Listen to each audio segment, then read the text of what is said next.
Justin Trudeau's plot to make you debt slaves for life by just extending the amortizations has already been done by the Canadian financial institutions, and it didn't work. Some people are sat at 90-year amortizations, yet the housing market is still imploding regardless. And when those rates reset, when they renew, they are completely screwed, guys.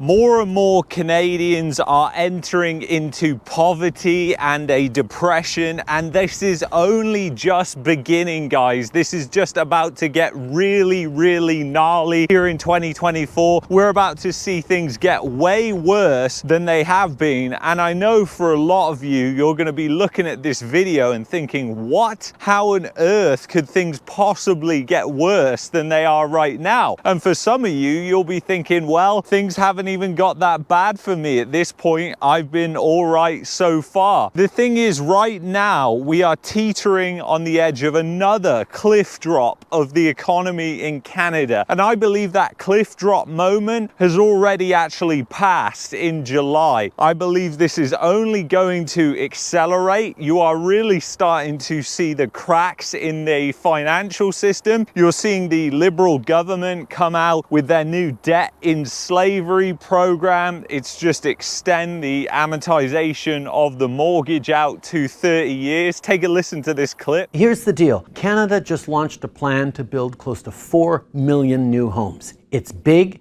it's happening, and it's going to drive down the cost of housing for you. And we're changing the rules of the game so that you can get into your new home sooner. Starting this August, when you take out a mortgage to buy one of those newly built homes, you're going to have the option of repaying it over 30 years rather than just a regular 25. What that'll do was bring down your monthly payments. It might not take you all 30 years to pay off that home. As you advance in your career and make more money, you can pay more per month and pay it off sooner. But it's giving you the option so you can get into that new home sooner.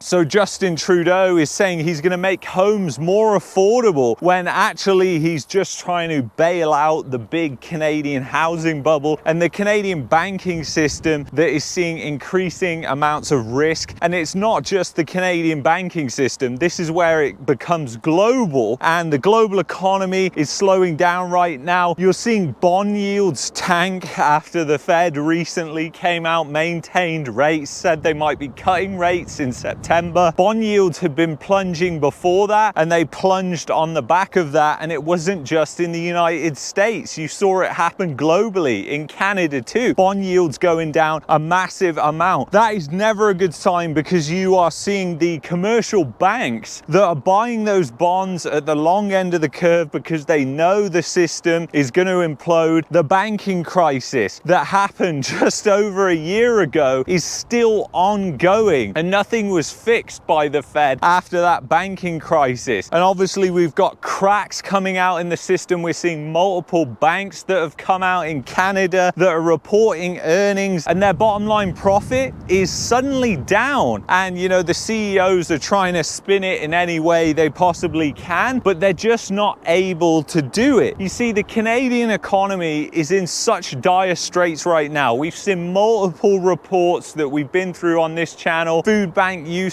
at record high, and we're even beginning to see housing markets like the Calgary housing market that has been in this speculative mania. It had its speculative mania later. We're beginning to see signs, and this is to be confirmed, we'll only know after. We're beginning to see signs that that market may have peaked as well. Fundamentals finally catching up with those markets that have been completely ignoring fundamentals, like Calgary, where unemployment has gone up massively. And the unemployment rate rising is very indicative of what is happening in the economy. The economy is not healthy at all. In fact, if you take away the migration from the GDP numbers and then you deflate those GDP numbers, not using the CPI, but using shadow stats, it shows that Canada's economy is in fact in a depression and has been in a depression since 2019. You really need to listen listen to this video, this is a final warning. I believe, in my opinion, you're not going to have any more warnings or any more chances. I think right now the economy is in free fall, and you are going to begin to see things unravel very quickly. The reason why central banks cut rates is not because the economy is great and they got inflation down. It's because they absolutely destroyed the economy and they got things completely wrong. This is always the case with the Fed. It's always the case with the Bank of Canada. And we've even started to see as well that gold has started to sell off at different times. Now, it is going up and down, but when gold declines with the markets and you've got bond yields that are also down, that is never a good sign, guys, because when hedge funds and institutions are selling gold, it's usually because it's the last thing that they want to sell and it's the only thing left on their balance sheet that is liquid. We've got all these things that are happening in commercial real estate which make the global financial crisis look like a picnic. You've also got the ramifications of what's happening in China right now. The property market in China is in free fall and lots of Western banks have been involved in that. The China boom since 2008 is now turning into a China bust, and not only that, it's coupled with the commercial real estate bust that is still ongoing. Another clear warning sign is the yield curve that has started to uninvert, not just in the United States but also in Canada. A lot of people watching this video, I know because of the demographics, were very young during the 1990s recession, so they never really experienced what happened there. They were maybe in their teenage years and didn't really know what was going on. And in the 80s, you had half of all the financial institutions that have ever gone bust in Canada go bust. We've just had a yield curve inversion that is as strong as the one in the 1990s. And not only that, we've got banks like CIBC coming out and saying the real estate market is as bad as the 1990s recession. And they're not wrong there, because this speculative bubble has to come to an end. Justin Trudeau's plot to make you debt slaves for life by just extending the amortizations has already been done by the Canadian financial institutions, and it didn't work. Some people are sat at 90-year amortizations, yet the housing market is still imploding regardless. And when those rates reset, when they renew, they are completely screwed, guys. They are completely fucked,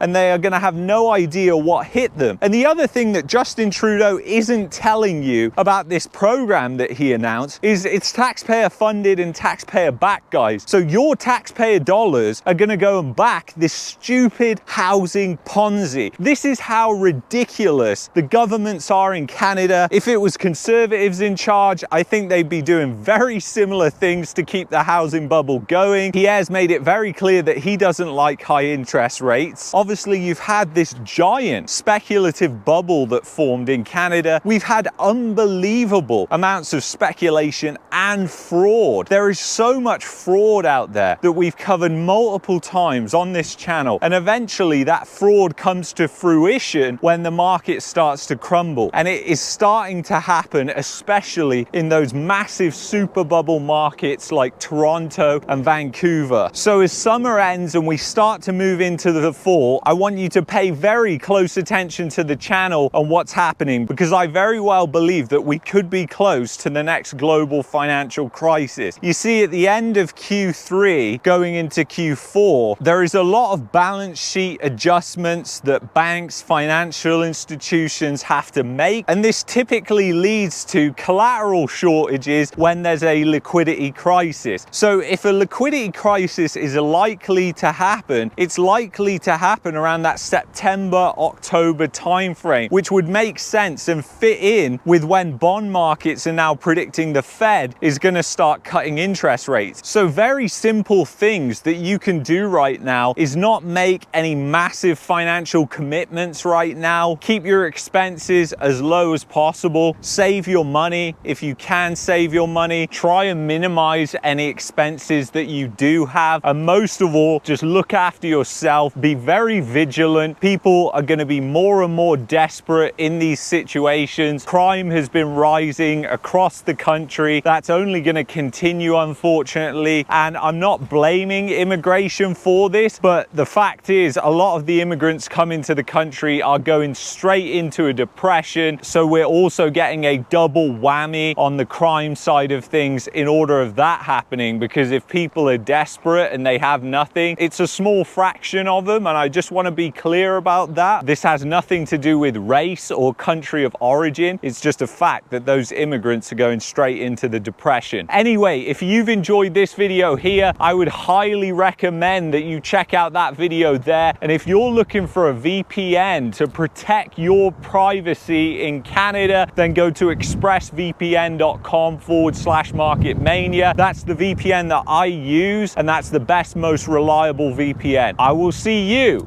in the next one.